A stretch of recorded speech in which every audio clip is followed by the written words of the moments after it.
Assalamualaikum warahmatullahi wabarakatuh. Motivasi amal.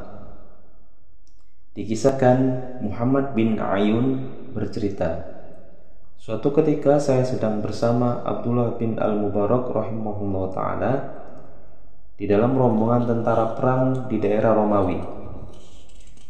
Tatkala kami telah melakukan sholat isya yang terakhir, Ibnu Mubarak meletakkan kepalanya untuk menampakkan kepadaku bahwa beliau tidur, sedangkan saya memegang tombak di tangan saya. Lalu saya menggenggamnya dan saya meletakkan kepala di atas tombak seakan-akan saya juga tidur. Maka Ibnu Mubarak menduga bahwa saya telah tidur. Kemudian beliau menyelinap secara sembunyi-sembunyi sehingga tidak ada seorang pun dari tentara yang mendengar. Beliau melakukan sholat karena Allah sampai fajar menyingsir. Ketika fajar telah menyingsing, beliau menghampiriku untuk membangunkanku. Beliau menduga bahwa saya sedang tidur. Beliau berkata, "Wahai Muhammad, bangunlah." Saya pun menjawab, "Sebenarnya saya tidak tidur." Ketika Ibnu Mubarak mendengar perkataanku tersebut dan ia tahu bahwa saya melihat sholat yang ia lakukan tadi malam, maka semenjak saat itu saya tidak pernah melihatnya berbincang-bincang denganku, dan ia tidak terbuka kepadaku di dalam semua peperangan yang dilakukannya. Seakan-akan hal tersebut tidak menjadikannya kagum pada dirinya ketika saya mengetahui sholat malam yang ia lakukan.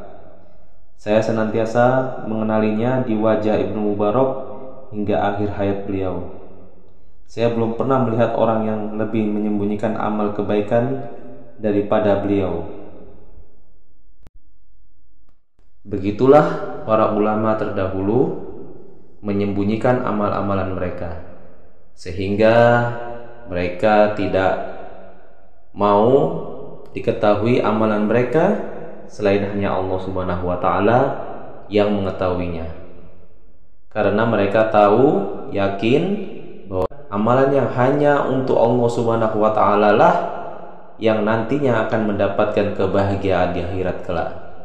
Dan mereka tidak menginginkan riya ataupun sum'ah, pujian dari orang lain. Mari kita ikuti teladan-teladan para ulama terdahulu sehingga amalan kita membuahkan kebaikan kelak untuk kita di akhirat.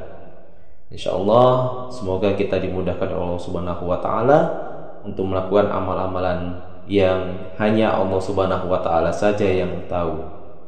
Barakallahu fikum. Wassalamualaikum warahmatullahi wabarakatuh.